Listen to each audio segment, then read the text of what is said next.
I've been flying search and rescue missions out of Yuma, Arizona, for the past 11 years. My name is Marcus Webb, and before you hear what happened on October 14th, 2023, you need to understand something about the Sonoran Desert. It's not just hot and empty. It's a graveyard that doesn't mark its graves. Every year, we pull bodies out of the sand, dried husks that used to be hikers, migrants, thrill seekers who thought they could handle it. Most of the time, we find them too late. Sometimes we don't find them at all. I fly a Bell 407 helicopter, tail number November 73 Whiskey Romeo. She's a workhorse, reliable as they come, with just over 4,000 hours on her airframe. I know every rattle, every vibration, every quirk in her controls. When you spend that much time in a machine, you develop a relationship with it. You learn to feel when something's wrong before the instruments tell you. The day started normal. I arrived at the Yuma International Airport hangar at 0530, same as always. The sun was just starting to paint the eastern sky, that particular shade of orange that only exists in the desert. My crew that morning consisted of 2 people, Jennifer Kostova, my flight paramedic, and Dwayne Mitchell, who handled the hoist operations and served as our spotter. Both of them had been with the operation for years. Jenny had been a Marine Corps medic before this, and Dwayne had worked on oil rigs in the Gulf before moving inland. They weren't the type to spook easily. We did our pre-flight checks while drinking gas station coffee that tasted like burnt tire rubber. Everything was reading normal. Fuel was topped off, oil levels good, hydraulics solid, avionics all green across the board. The weather report showed clear skies, light winds out of the southwest at 8 knots. Temperature expected to hit 104 degrees by early afternoon. Standard October conditions for southern Arizona. At 06:15, we got the call. A 52-year-old male hiker, Daniel Pritchard, had activated his personal locator beacon somewhere in the Cabeza Prieta National Wildlife Refuge, about 40 miles southwest of Ajo. The coordinates put him in the Granite Mountains region, rough terrain, nothing but rock and creosote bush for miles in every direction. His wife had reported him overdue the previous evening. He'd gone out for what he called a moderate day hike on the Camino del Diablo, an old smuggling route that's killed more people than I care to count. The Camino del Diablo translates to the Road of the Devil, and it earned that name honestly. It cuts through some of the most unforgiving landscape in North America. No water, no shade, temperatures that can cook you alive even in the winter months. The only people who travel through there regularly are Border Patrol agents and the smugglers they're chasing. Everybody else who goes in is either stupid or unlucky, and this hiker was looking like both. We lifted off at 06:42. The skids came off the tarmac smooth, and I brought us into a hover, letting the helicopter settle into her rhythm before transitioning to forward flight. The vibration through the cyclic felt normal, the turbine whined steady at 98%. I swung us southwest, climbing to 1,500 feet above ground level, high enough to clear the terrain, but low enough to keep good visual contact with the ground. The city of Yuma fell away behind us quickly, giving way to agricultural fields, then scattered development, then nothing but desert. The landscape below was a patchwork of browns and grays, punctuated by the dark green of Palo Verde trees and the occasional dirt road that went nowhere. From the air, you could see the network of washes and arroyos that channeled the rare desert rains, bone-dry channels that turned into raging torrents maybe twice a year. Jenny was running through her medical kit in the back, making sure she had everything she'd need. Dwayne was studying the coordinates on his tablet, cross-referencing them with our GPS and the terrain maps. I was watching the instruments and the horizon, keeping us on course at 110 knots. "How far out?" Jenny's voice crackled through the intercom. 28 miles, I replied. about 15 minutes at current speed. Terrain's going to get rough once we pass Organ Pipe. The Organ Pipe Cactus National Monument passed beneath us, a designated wilderness that looked exactly like the undesignated wilderness around it. The only difference was that one had a visitors center and the other didn't. We crossed Interstate 8 at the Dateland exit, the highway cutting a straight gray line through the desert, and then we were into the really remote country. That's when I noticed the first thing that was off. It was subtle, barely worth mentioning, but I'm trained to notice subtle things. The GPS coordinates for our destination were displaying normally, but the distance to waypoint reading was fluctuating. It would show 24.3 miles, then jump to 24.7, then back to 24.2. Not a big deal, probably just a satellite reception hiccup, but it caught my attention. "You guys seeing the GPS acting weird?" I asked over the intercom. Dwayne glanced at his tablet. "Mine's holding steady. What are you getting?" "Distance is bouncing around a little, nothing major." "Could be interference," Dwayne said. "There's a gunnery range not far from here. Sometimes their radar plays hell with civilian GPS." That made sense. The Barry M. Goldwater Range covered over 1 million acres of desert, and the military used it for live fire exercises. Electronic interference was common in the area. I made a mental note of it and kept flying.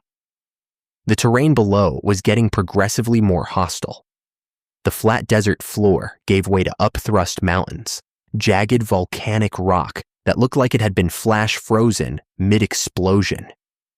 Deep canyons cut between the peaks, shadowed crevices that never saw direct sunlight. There were no roads now, no signs of human presence at all, except for the occasional glint of metal where a vehicle had gone off trail and been abandoned decades ago. At 0703, we crossed into the Cabeza Prieta Refuge. The boundary was marked on our map, but invisible on the ground. Just more desert, more rock, more emptiness. The morning sun was climbing higher, and the temperature in the cockpit was starting to rise despite the air conditioning running full blast. "Coming up on the coordinates," Dwayne announced. "Should be about 3 miles ahead, bearing 215 degrees. I adjusted our course slightly, bringing us around the northern face of a mountain that rose maybe 1,500 feet above the desert floor. The slopes were covered in loose scree and dotted with saguaro cacti, standing like silent sentinels. Some of those cacti were probably 200 years old, and they'd watched a lot of people die in this desert. "I've got the beacon signal," Jenny said. She was monitoring the emergency frequency on her radio. "Strong and clear. He should be right below us." I slowed our airspeed and started a descending orbit, spiraling down to get a better look at the terrain. The GPS was still acting up, the distance reading now jumping between 0.8 miles and 1.3 miles. Annoying, but we had visual reference and the beacon signal, so it didn't matter much. That's when I saw something that made me pause. Below us, in a relatively flat area between two ridgelines, there was a circle of stones. Not a natural formation, but deliberately placed rocks forming a ring, maybe 30 feet in diameter. Inside the circle, the desert floor looked different, darker somehow, though I couldn't immediately say why. "You seeing that stone circle?" I asked. "Yeah," Dwayne replied. "Looks old, probably some kind of Native American site." The Sonoran Desert was full of archaeological sites, ancient villages and hunting camps left by the Hohokam people and their predecessors. Most of them were protected by federal law, but out here, in the middle of nowhere, they just sat undisturbed because nobody came this far into the wasteland. "No sign of our hiker yet," Jenny said. I continued the orbit, scanning the ground systematically. We were in the right area, according to the beacon, but the terrain was a maze of boulders and gullies where a person could easily be hidden from aerial view. The stone circle passed beneath us again as I completed another rotation. "Beacon signal's getting stronger," Jenny reported. We should be right on top of him. But I wasn't seeing anything. No bright clothing, no signal mirror, no movement. Just rock and sand and that weird stone circle. I'm going to set down near that flat area by the circle, I said. We'll have to do a ground search from there. I brought the helicopter around and started my approach. The landing zone looked adequate, hard-packed sand with no major obstacles. The wind was calm, barely a breath. I came in slow, watching for dust devils or thermal updrafts that could destabilize us, but everything felt smooth. The skids touched down at 0719. I lowered the collective and reduced power to flight idle, leaving the rotors turning. Standard procedure for a hot landing, where we might need to take off again quickly. The rotor wash kicked up a cloud of dust that obscured everything for a moment before settling. Dwayne, you're with me, Jenny said, already unstrapping. Marcus, keep her running. Copy that. Be careful out there. They disembarked through the side door, Jenny carrying her medical pack, and Dwayne with the portable radio and a litter. I watched them through the windscreen as they moved away from the helicopter, heads down against the residual rotor wash, heading toward the area where the beacon signal was strongest. I sat there monitoring the instruments, listening to the steady whine of the turbine and the rhythmic thump of the rotors.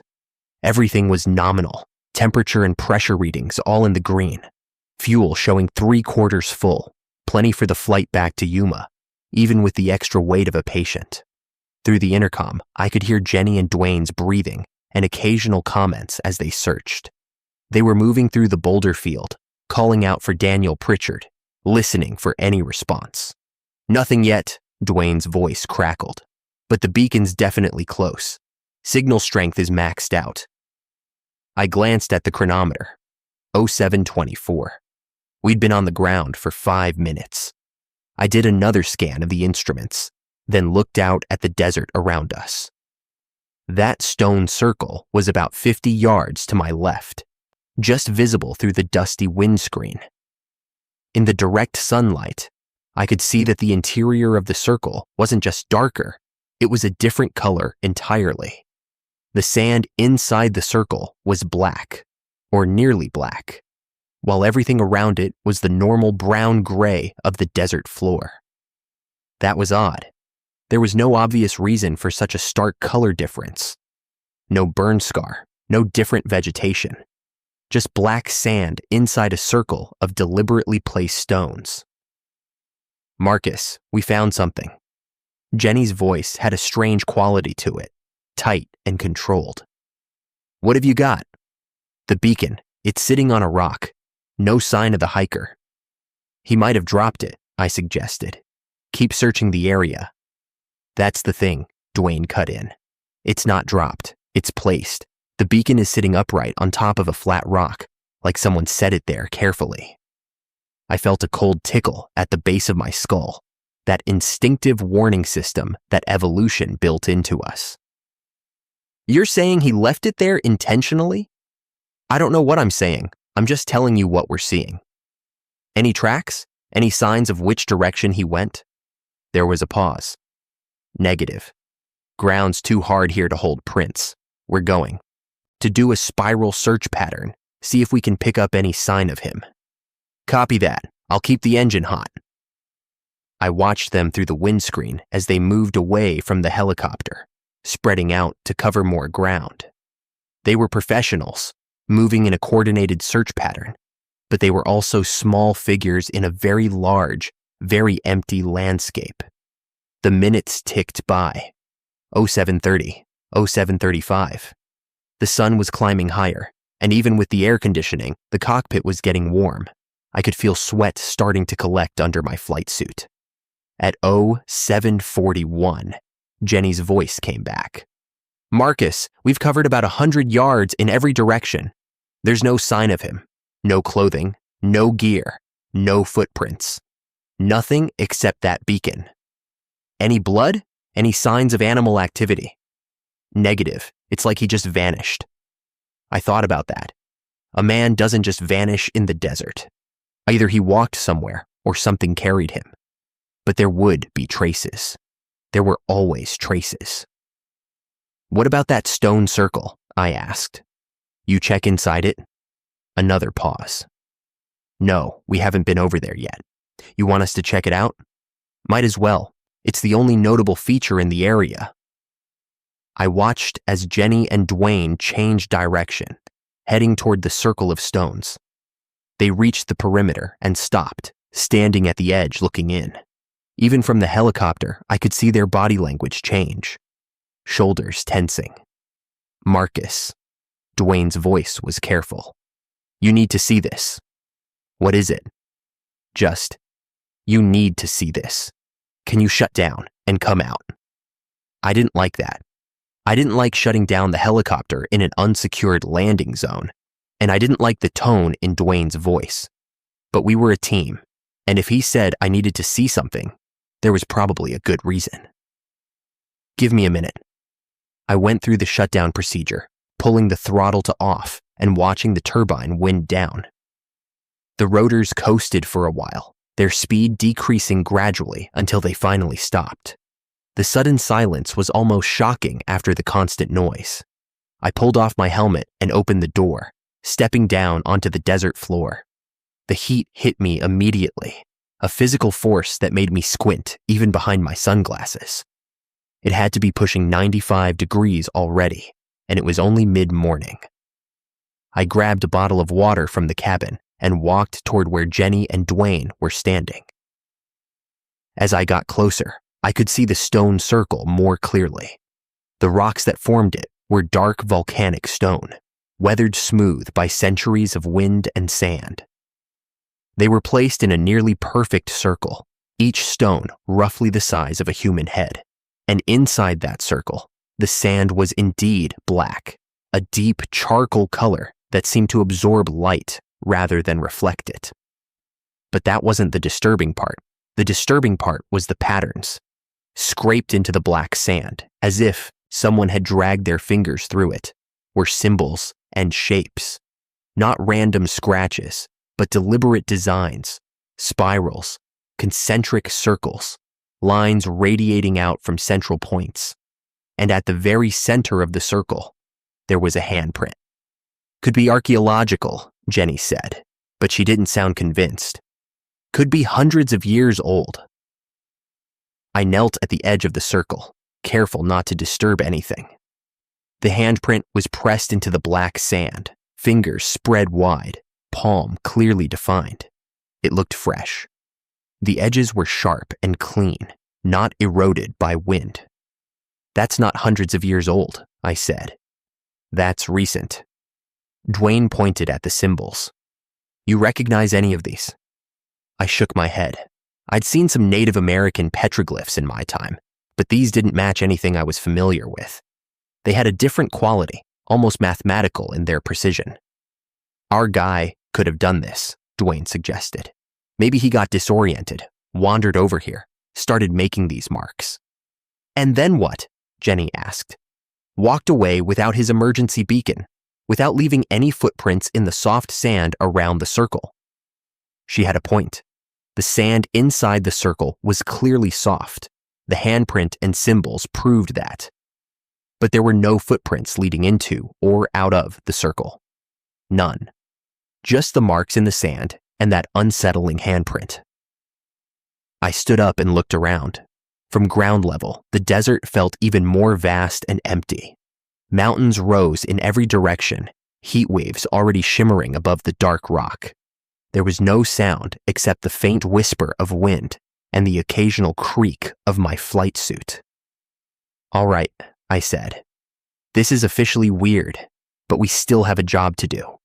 Let's expand the search. There has to be some sign of where he went.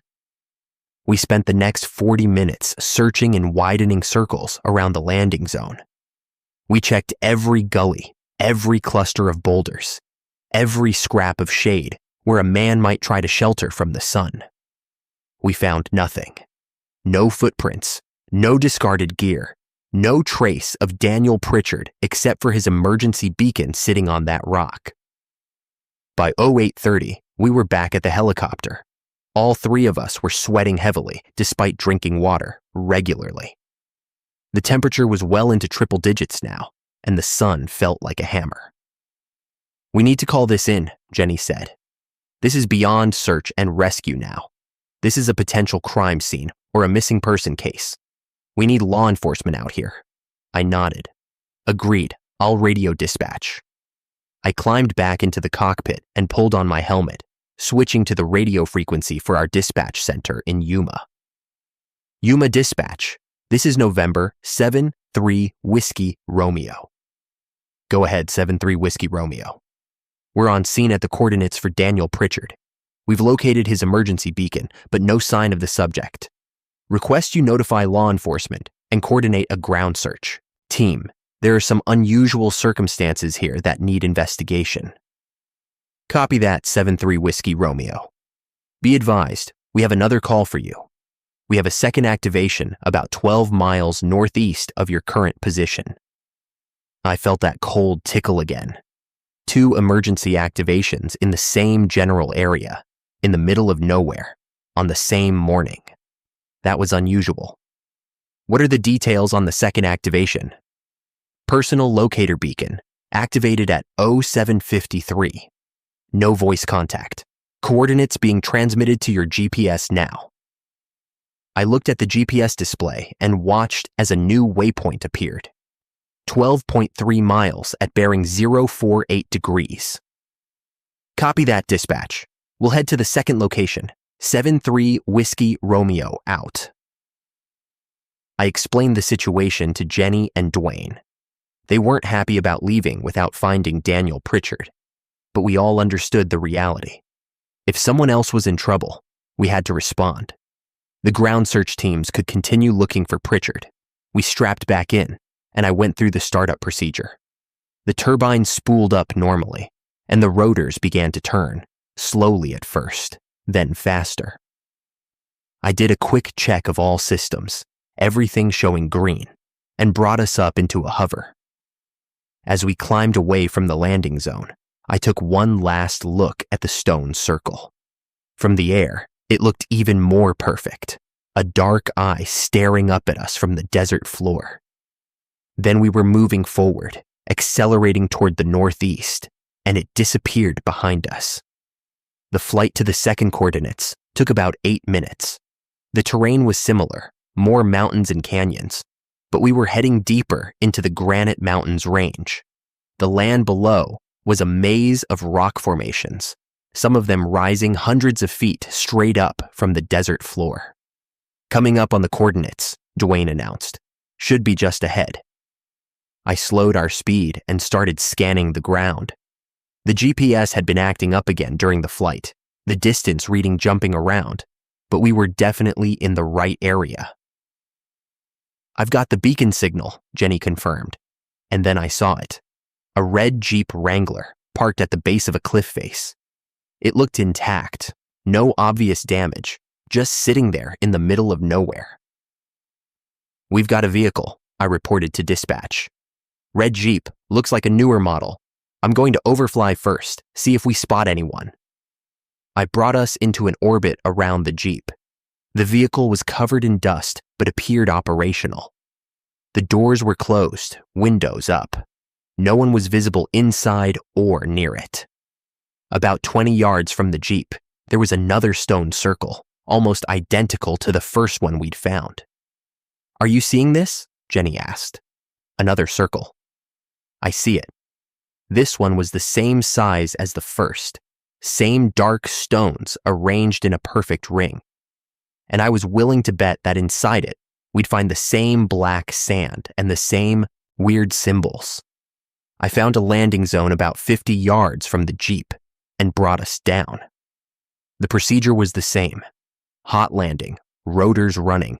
Jenny and Dwayne disembarked to investigate. I watched as they approached the Jeep carefully, the way you'd approach any unknown situation. Dwayne checked the perimeter while Jenny looked in through the windows. After a moment, Dwayne tried the driver's door. It was unlocked. He opened it and looked inside. "We've got a purse and a phone," Dwayne reported over the radio. "Registration shows the vehicle belongs to a Rebecca Marsh, Phoenix address. Keys are in the ignition." "Any sign of her?" I asked. "Negative, but the engine's cold. She's been gone for a while." Jenny had moved to the stone circle. "Marcus, this circle is identical to the first one. Same size, same stones, same black sand inside. And there's a handprint in the center." "Jesus," I muttered. "Wait," Jenny continued. "There's something else. There are items placed around the handprint. Looks like personal effects." "What kind of personal effects?" "A watch, a necklace, car keys. They're arranged in a pattern, like offerings or something." I sat in the cockpit, trying to make sense of what we were finding. 2 emergency beacons, 2 missing people, 2 identical stone circles with handprints and strange symbols. This was beyond coincidence. This was something else, something organized. "Dispatch, 7-3 Whiskey Romeo," I radioed. "Second location shows an abandoned vehicle, personal effects, but no sign of the subject. We need law enforcement and possibly FBI out here. This is looking like a potential abduction situation." "Copy 7-3 Whiskey Romeo, standing by." "Dwayne, Jenny, pack it up," I said over the intercom. "We're not doing any good here. This needs a full investigation team." They were walking back toward the helicopter when it happened. The GPS display on my panel suddenly went crazy. The numbers started spinning, the coordinates changing so fast they were just a blur. The distance to waypoint reading jumped from 0.0 miles to 847.3 miles to 0.0 again. The heading indicator spun in circles. "We've got a GPS malfunction," I announced. "Major failure on the panel." "Same here," Dwayne said, looking at his tablet. "My GPS just died completely." Then the radio went silent. Not the normal silence between transmissions, but a complete absence of sound, not even static. I checked the frequency settings, confirmed I was on the right channel, tried switching to alternate frequencies. Nothing. The radio was transmitting. I could see the indicator light when I pressed the transmit button, but there was no response from dispatch, no background chatter from other aircraft, just dead air. "Radio's out," I said. "We're going dark." "Is it the battery?" Jenny asked. "No, I've got full electrical. It's something else." That's when I noticed the compass, the magnetic compass mounted on the panel. A weak key, backup for when the electronic systems fail, was spinning slowly. Not oscillating the way a compass does when you're turning, but rotating continuously, as if north was moving in circles around us. "We need to leave," I said. "Right now." I didn't wait for a response. I pulled in collective and brought us up into a hover. The helicopter responded normally, the controls feeling solid, but every electronic navigation system was either dead or giving nonsensical readings. The compass continued its slow rotation. The GPS coordinates were still scrambling across the display. I picked a heading based on my memory of where we'd come from and started flying. East toward Interstate 8 and civilization. Without GPS, without radio, I was navigating by dead reckoning and visual reference to the terrain. Not ideal, but I'd done it before in training. "How far to Yuma?" Jenny asked. "About 60 miles, I estimated. 45 minutes at cruise speed." We flew in silence for several minutes. I kept checking the instruments, watching for any other malfunctions. But aside from the navigation systems, everything seemed normal. The engine was running smooth. The transmission temperature and pressure were good. The fuel flow was steady. 10 minutes into the flight, I realized something was wrong. We should have been seeing different terrain by now, transitioning from the mountains back to flatter desert. But the landscape below looked the same. More mountains, more canyons, the same formations we'd been seeing all morning. "Dwayne, what's your GPS showing?" I asked. "Still scrambled. I can't get a position fix." "Do me a favor. Look at your tablet's camera. Take some pictures of the terrain below and see if you can match it to your maps. He did as I asked. A minute later, Marcus, according to the map matching, we should be northwest of where we started. We're flying deeper into the wilderness, not toward Yuma. That's not possible. I've been holding a steady heading. I'm just telling you what the software is showing. I looked at the compass, still spinning slowly. I looked at the sun, checking its position. It was high in the sky now, almost directly overhead, making it hard to judge direction precisely. But something felt off. I'm going to climb, I announced. Get some altitude and see if we can spot any landmarks. I pulled in more collective and nosed the helicopter forward, trading speed for altitude. We climbed to 5,000 feet above ground level, higher than I like to fly in this heat because of the density altitude issues, but I needed to see farther. From up here, I could see for maybe 50 miles in every direction. Mountains, canyons, desert, no roads, no buildings, no Interstate 8, which should have been visible as a dark line cutting across the landscape. No power lines, no signs of human presence at all. "Where the hell are we?" Dwayne said, voicing what we were all thinking. I checked the fuel gauge, 3/4, full when we landed at the first site. Should be reading around half now after flying around for the last hour. But it showed 3/4. The needle hadn't moved. "Fuel gauge is frozen," I reported. "What does that mean?" Jenny asked. "It means I don't actually know how much fuel we have. Could be 3/4, could be less. Could be more?" Dwayne suggested.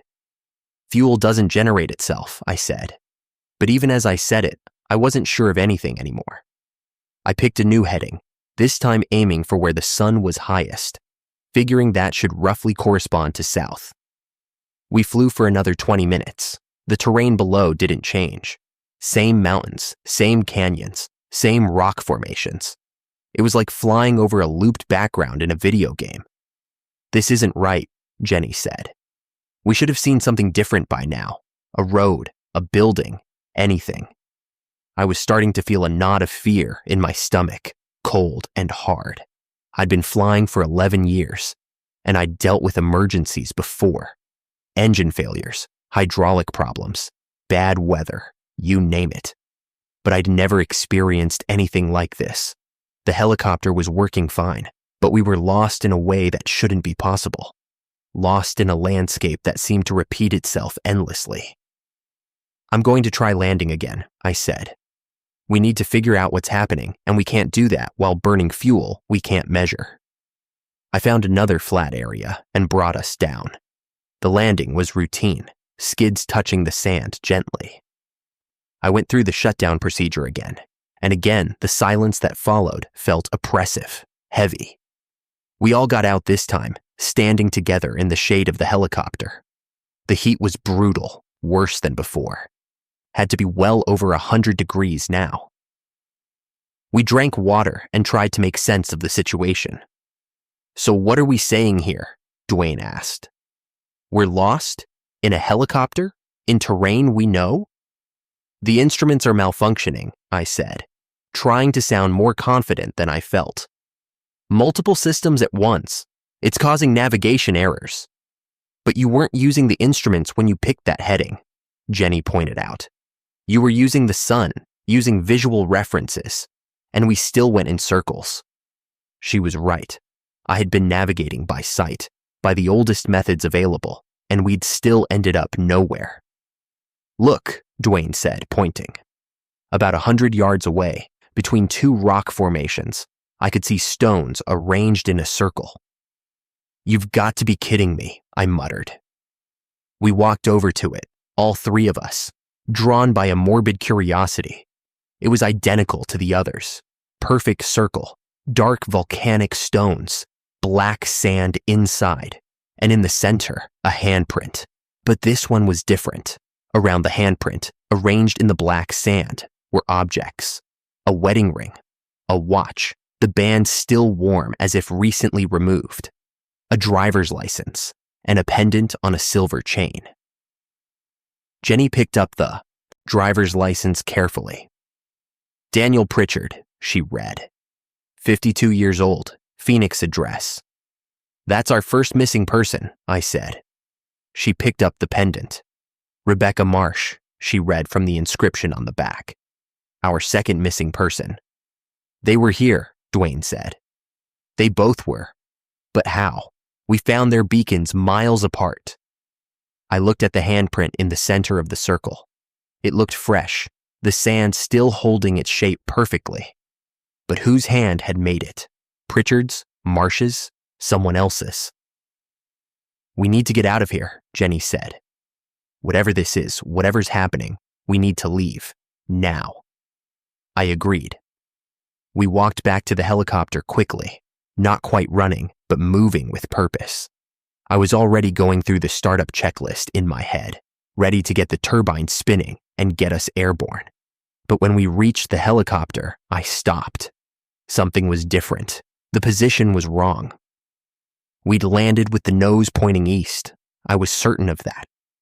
I always orient the aircraft the same way, its habit. But now the nose was pointing west, as if the helicopter had been rotated 180 degrees while we were gone. Did we land facing this direction? I asked. Dwayne looked at the helicopter, then at me. No, we definitely didn't. So someone moved it, Jenny said. Someone turned it around. We checked the sand around the skids. No footprints, no drag marks. Nothing to indicate the helicopter had been moved or that anyone had approached it. But it had definitely been rotated. Okay, I said, trying to keep my voice steady. Okay, let's just get in and get out of here. We climbed into the cabin.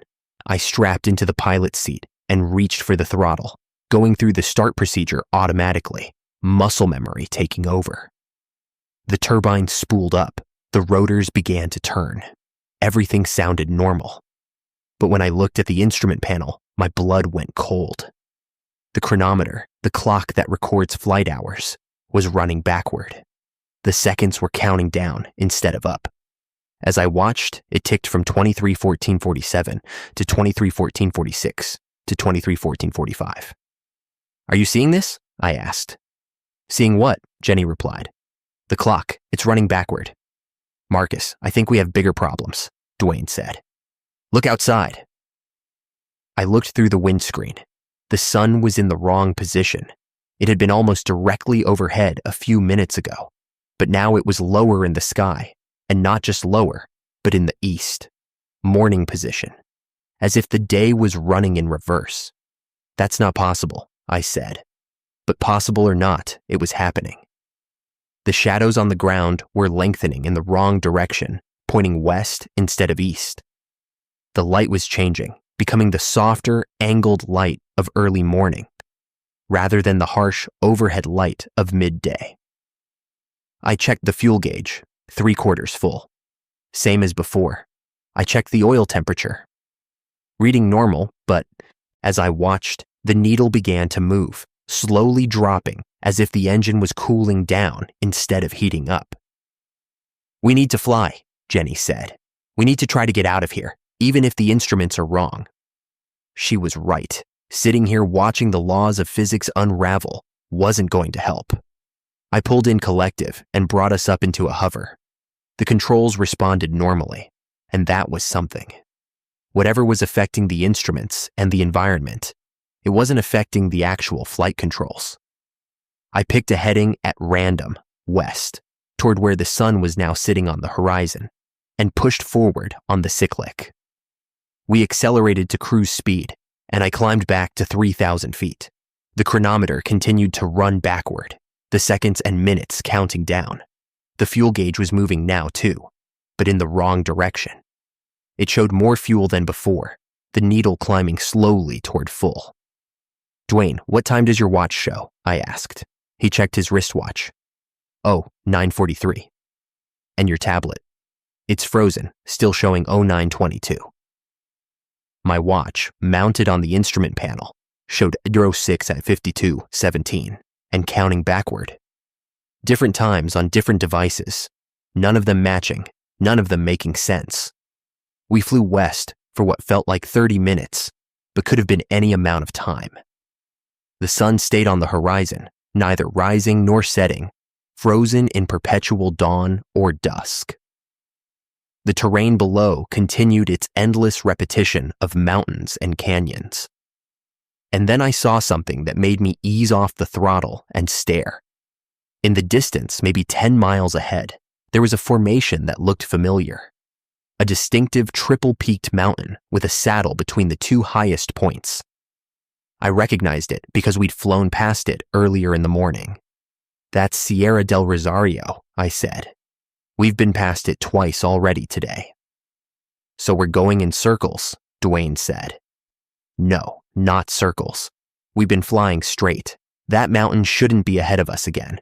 It should be behind us, or off to the side, but not directly in our path." "So the desert is repeating," Jenny said. "The same terrain, over and over." It sounded insane, but the evidence was right there in front of us. The same mountains, the same formations, appearing again and again, no matter which direction we flew. I tried turning 90 degrees to the north, flying perpendicular to our previous course. We flew for another stretch of timeless time. The same triple-peaked mountain appeared ahead of us again. I turned south, same result, east, same result. We were trapped in a loop, flying through a landscape that refused to let us leave. "How much fuel do we actually have?" Jenny asked, her voice tight with controlled fear. "I don't know," I admitted. "The gauge is useless, but the engine sounds strong. We're not showing any signs of fuel starvation." "But we can't fly forever." She was right, of course. Even if the fuel gauge was lying to us, even if it seemed like we had unlimited fuel, eventually, something would fail. Something would break. Helicopters are complex machines with thousands of parts moving in precise coordination. They don't run forever. I made a decision. "I'm setting us down again. We're not making progress in the air, and at least on the ground, we can conserve whatever fuel we actually have." I found another flat area, this one in the shadow of a cliff face, and brought us down for the third time. The landing was smooth, practiced. I went through the shutdown procedure, and the rotors coasted to a stop. We sat in silence for a moment after the engine died. Through the windscreen, I could see the sun still sitting on the horizon, unchanging. The shadows on the ground were static, frozen in place. "I need to say something," Jenny said, "and I don't want either of you to think I've lost my mind. But those stone circles, the handprints, the missing people, and now this, whatever this is, I think it's connected. I think by landing near those circles, by investigating them, we triggered something." "Triggered what?" Dwayne asked. "I don't know, but indigenous peoples all over the world have sacred sites, places they won't go, places with warnings. What if those circles are something like that? What if they're markers for something dangerous?" "Like what? A cursed zone? Come on, Jenny. You have a better explanation for why time is running backward and we're flying through repeating terrain." Dwayne didn't have an answer for that. Neither did I. I opened my door and stepped out onto the sand. The air was hot, but not as brutal as before. The temperature felt like it was dropping, moving backward toward morning coolness. I walked away from the helicopter, needing to clear my head, needing to think. 20 yards from the aircraft, I found what I was somehow expecting to find. Another stone circle. Same configuration, same black sand. But this one was different. This one had multiple handprints inside it, dozens of them, overlapping and pressed into the sand at different angles. And arranged around the handprints were objects: watches, jewelry, car keys, wallets, phones. More personal effects than I could count. I knelt at the edge of the circle and picked up one of the items, a driver's license for a man named Robert Chen, aged 37, from San Diego. I picked up another, Sarah Morrison, 29, from Tucson. Another, James Delgado, 44, from Las Vegas. All different people, all with items placed carefully in this circle in the middle of the desert. How long had this been happening? how many people had vanished out here. "Marcus, you need to see this." I turned around. Jenny and Dwayne had gotten out of the helicopter and were standing near the tail boom, looking at something on the ground. I walked over to them. In the sand near the helicopter's skids, there were tracks. Not our tracks, which were clearly visible, leading to and from the aircraft. These were different, barefoot prints, human in shape, but wrong in proportion. The toes were too long, the heel too narrow, and they circled the helicopter completely. Dozens of tracks, as if something had walked around and around the aircraft while we'd been looking at the stone circle. "What the hell made those?" Dwayne whispered. I didn't have an answer. I couldn't think of any animal that would leave tracks like that, and I didn't want to think about what kind of person would have feet shaped that way. The sun was still frozen on the horizon, but the quality of light was changing. It was getting dimmer, not darker the way night falls, but dimmer, as if the sun itself was losing power. The shadows were no longer black, but gray, and they seemed to be spreading, oozing across the sand like liquid. "We need to leave," I said. "Right now." We climbed back into the helicopter. I went through the startup procedure for the 4th time that day. The turbine caught. The rotors began to spin. But something was wrong with the sound. The normal whine of the engine was different, lower in pitch, and beneath it I could hear something else. A rhythmic thumping that didn't match the rotor frequency. It sounded like drums in the distance. "You guys hear that?" I asked. "Hear what?" Jenny replied. "The drumming." "Marcus, there's no drumming, just the engine." But I could hear it clearly, a steady beat that seemed to come from everywhere and nowhere at once. I shook my head, trying to clear it, and focused on the instruments. The chronometer was still running backward, now showing 04:17:33. The fuel gauge showed full. The compass had stopped spinning and was pointing straight down, as if north was somehow beneath us. I pulled collective and brought us into a hover. The helicopter felt sluggish, heavier than it should be, as if something was weighing it down. I added more power, hearing the turbine spool up, and we climbed slowly into the air. As we rose above the desert floor, I could see more stone circles. They dotted the landscape below us, dozens of them, maybe hundreds, all perfectly spaced from each other in a geometric pattern. We'd been landing in the middle of a vast array of them, and I hadn't noticed because I'd been focused on the ground immediately around us. "Look at all those circles," Dwayne said. "They're everywhere." From altitude, the pattern was clear. The circles were arranged in concentric rings spreading out from a central point, like ripples in water. And at the center of all those rings, maybe 5 miles to our south, there was something else. A larger circle, much larger, maybe 200 feet in diameter.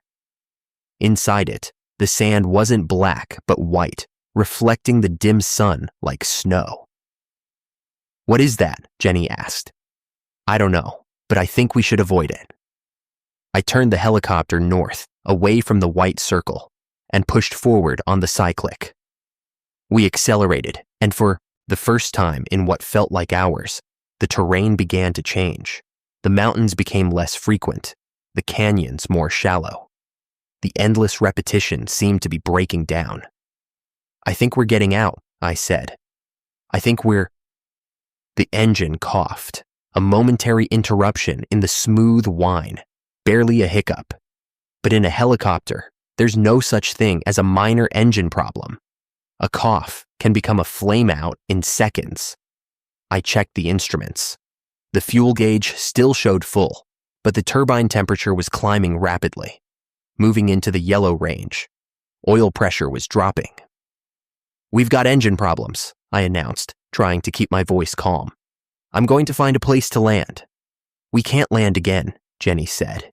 "We can't go back down there. We don't have a choice. If the engine fails in flight, we auto-rotate, and we're going down whether we want to or not." The engine coughed again, harder this time. The rotor RPM dropped, and I had to lower collective to prevent an overspeed. We were descending whether I wanted to or not. I spotted a flat area ahead, larger than the others we'd used, and aimed for it. The helicopter was shuddering now, vibrations running through the airframe. Something was definitely wrong mechanically. We came in hot and hard, the skids hitting the sand with a jarring impact that knocked my teeth together. I immediately pulled the throttle to off and shut down the fuel, trying to save what was left of the engine. We sat there in silence as the rotors coasted to a stop. Smoke was coming from the engine cowling, thin wisps that smelled like burning oil and hot metal. "Is it on fire?" Dwayne asked.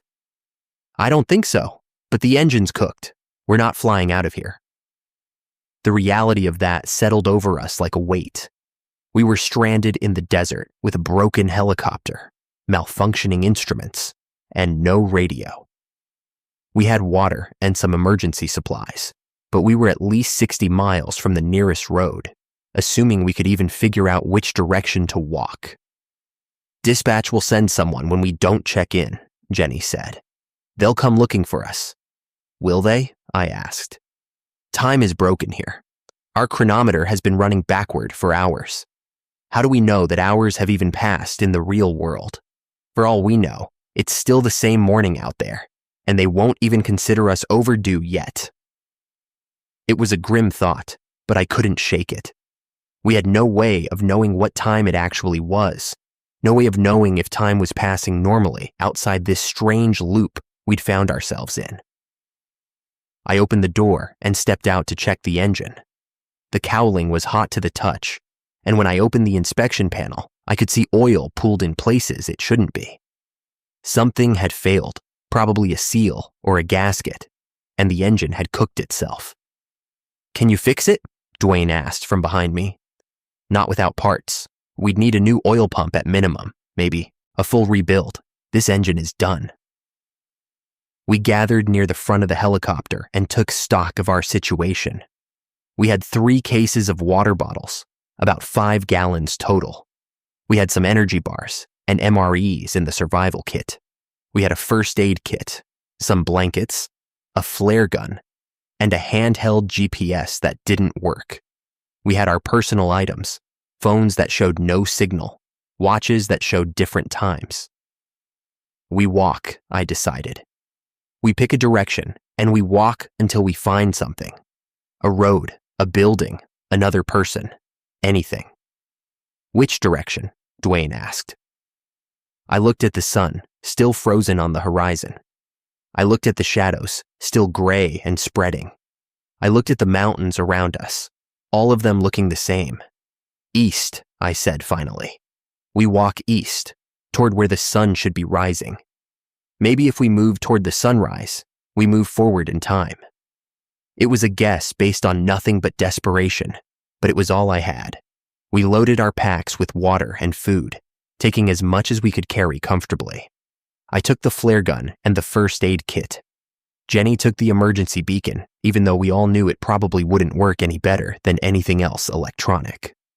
Dwayne took the satellite phone, equally useless, but comforting to have. Before we left, I took one last look at the helicopter. November 7-3 Whiskey Romeo, sitting broken in the sand. I'd flown her for 3 years, trusted her with my life hundreds of times.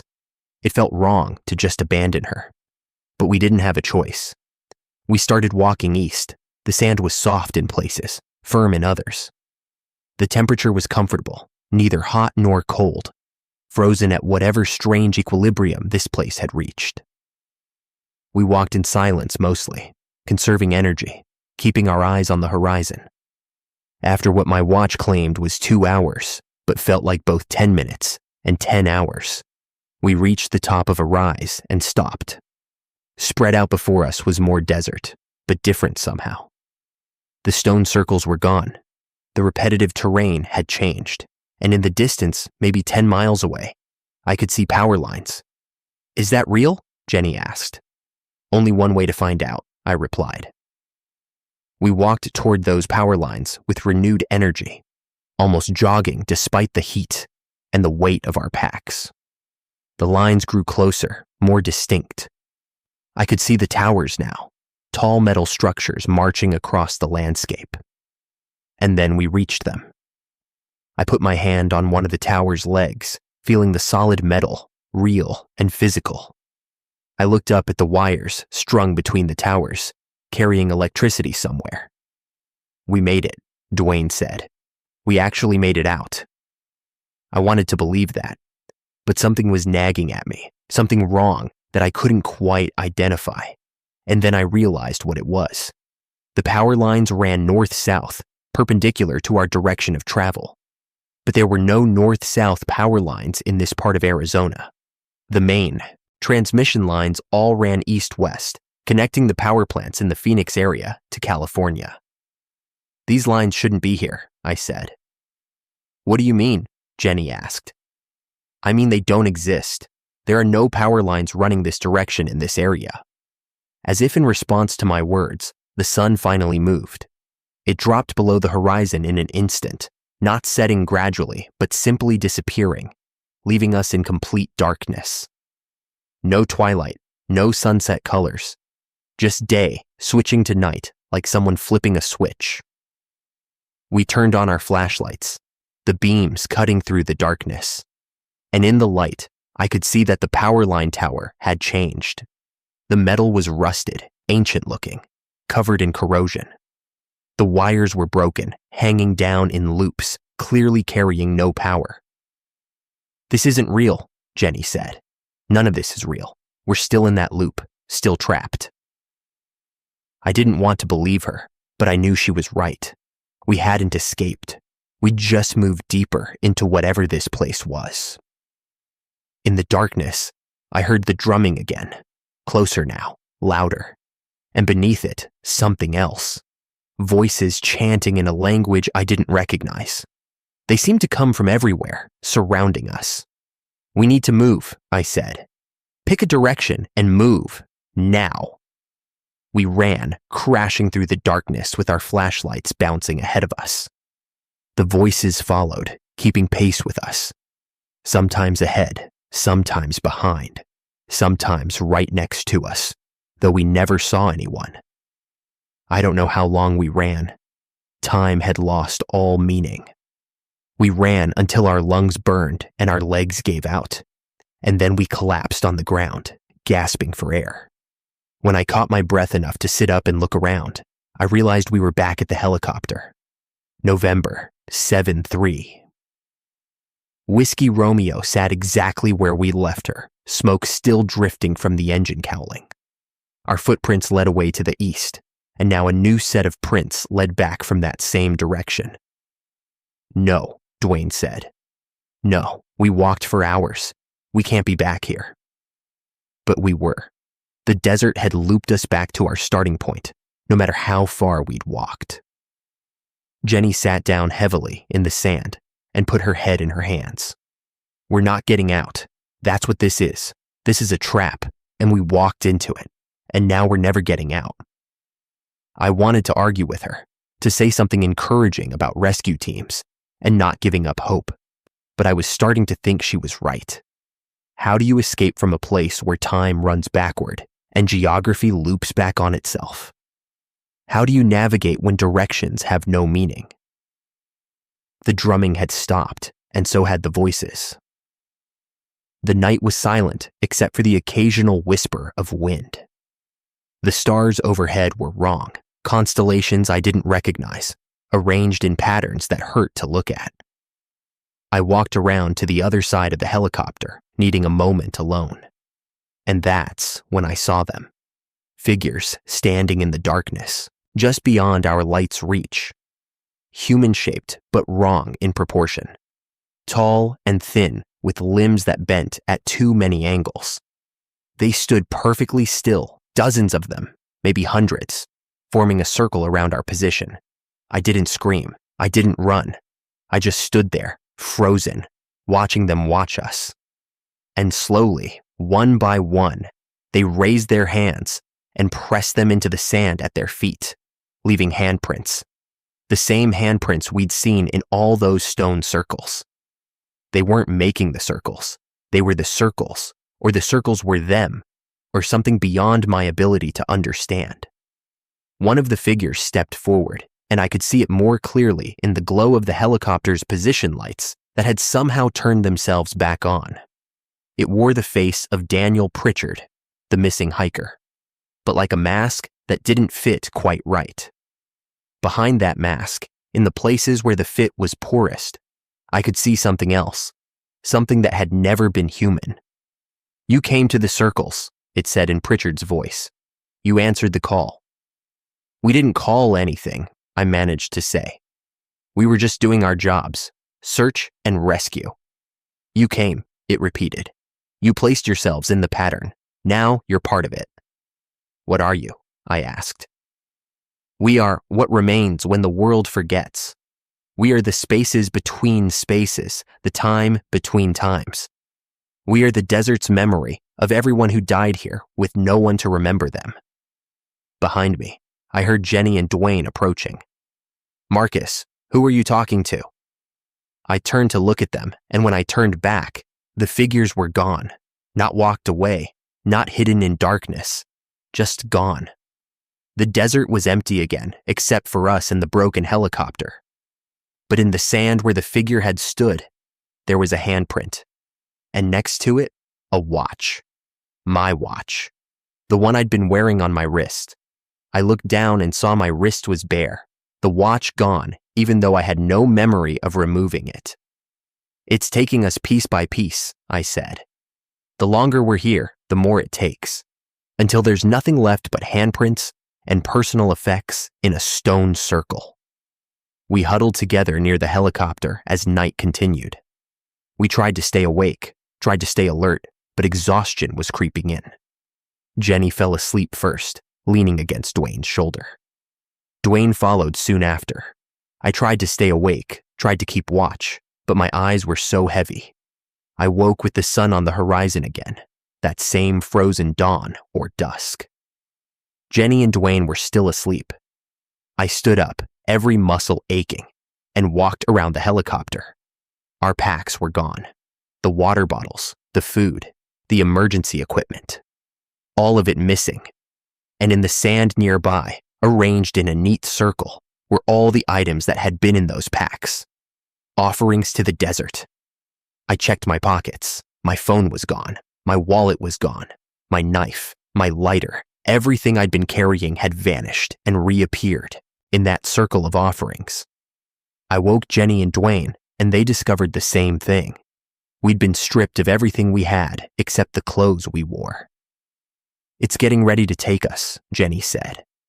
"This is the last stage." She was probably right. We'd seen how this worked. The missing people, their belongings left in circles, their handprints pressed into black sand. We were being processed the same way. But I wasn't ready to give up yet. "The white circle," I said. "The big one at the center of all the others. Maybe that's the way out. Maybe that's what we need to reach. Or maybe that's the worst place we could possibly go," Dwayne countered. "We're dead here anyway," I replied. "We can die waiting, or we can die trying." We talked it over and decided to attempt it, 5 miles to the south, through terrain dotted with stone circles, and God knew what else. But movement was better than surrender. We started walking. The sun stayed frozen on the horizon, neither helping nor hindering us. The desert was silent except for our footsteps. We passed stone circle after stone circle, each one filled with handprints and offerings. The history of everyone who'd been trapped here stretched out around us. Some of the offerings looked old, weathered by time. Metal that had rusted to fragments, fabric that had rotted to threads. Others looked recent, phones with cracked screens that might have been dropped yesterday. How long had this been happening? Decades? Centuries? We walked for what felt like hours, and the white circle grew closer. From ground level, I could see that it wasn't just sand inside it. The white color came from bones. Human bones, thousands of them arranged in intricate patterns. Skulls formed the outer ring. Arm and leg bones created geometric designs. Ribs and vertebrae filled in the spaces between. "That's everyone who ever ended up here," Dwayne said. "That's what we're looking at." As we approached the edge of the bone circle, the figures appeared again. They rose out of the sand itself, taking shape from dust and darkness. Hundreds of them now, thousands maybe, all wearing faces that didn't fit right. They formed a wall between us and the white circle, blocking our path. The one wearing Pritchard's face stepped forward again. "You cannot enter. The center is not for the living." "Then let us leave," I said.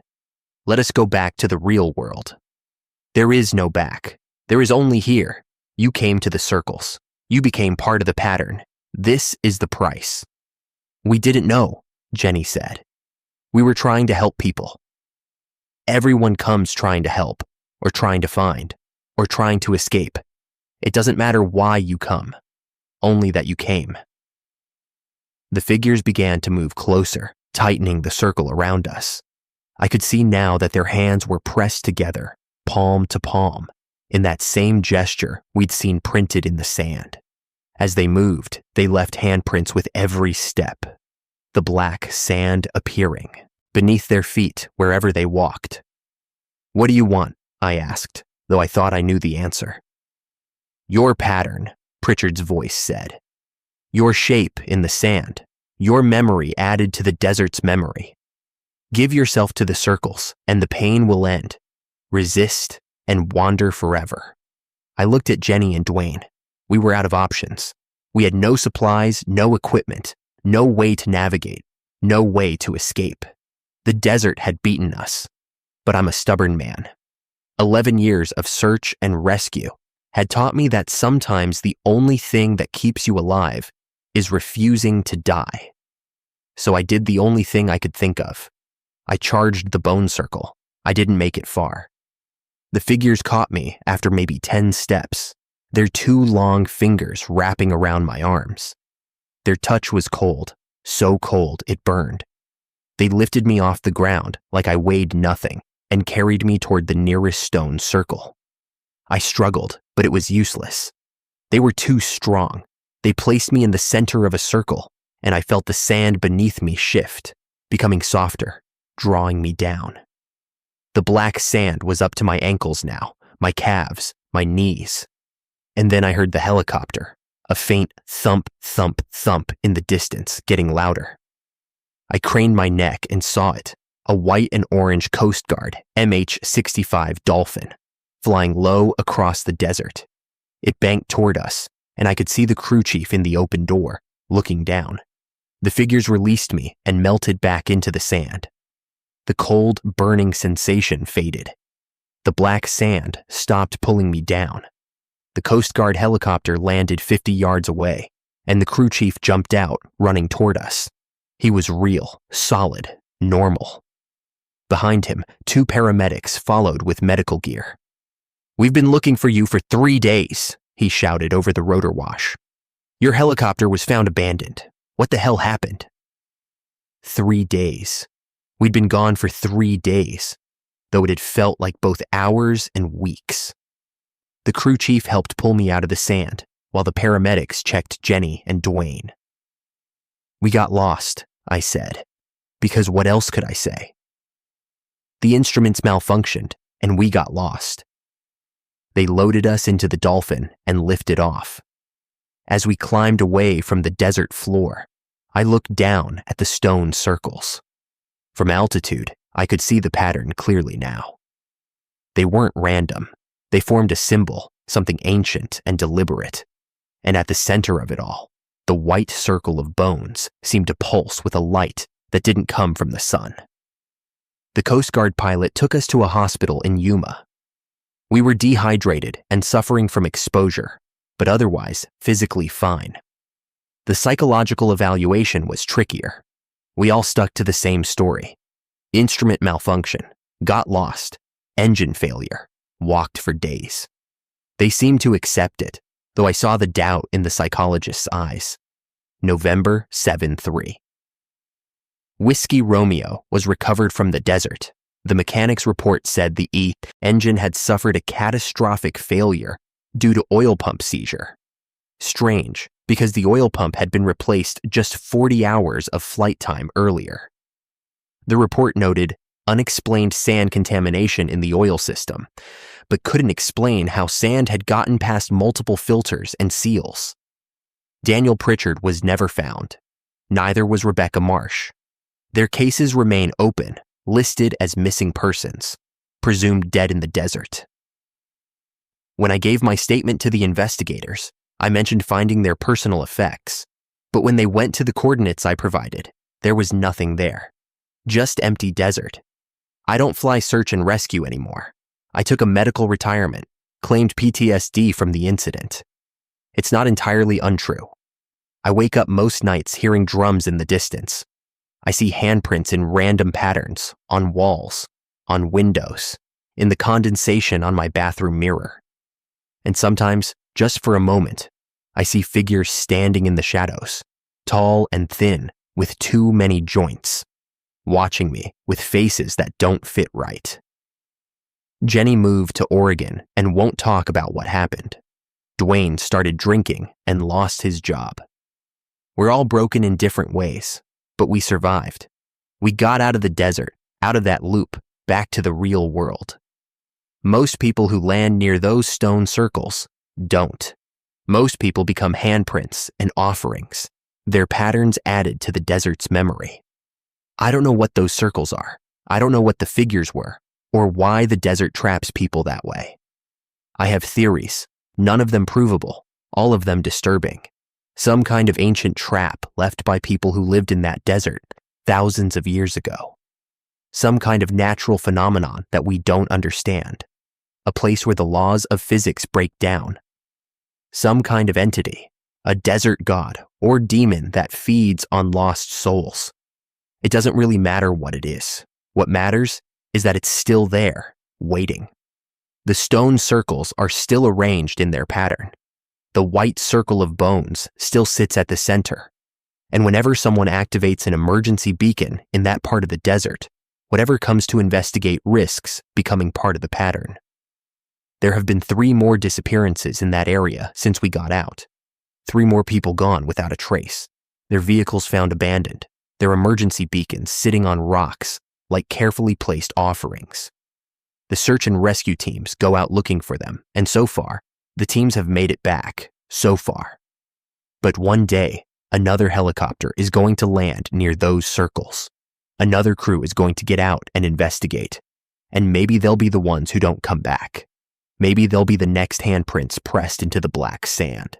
The next offerings arranged in careful patterns for the desert to remember. I tried to warn people. I wrote reports. I talked to officials. I marked those coordinates as hazardous on every map I could access. But the desert is big, and the circles don't show up on satellite imagery. They're only visible from low altitude, only real when you're close enough to be caught. All I can do now is tell this story and hope that someone listens.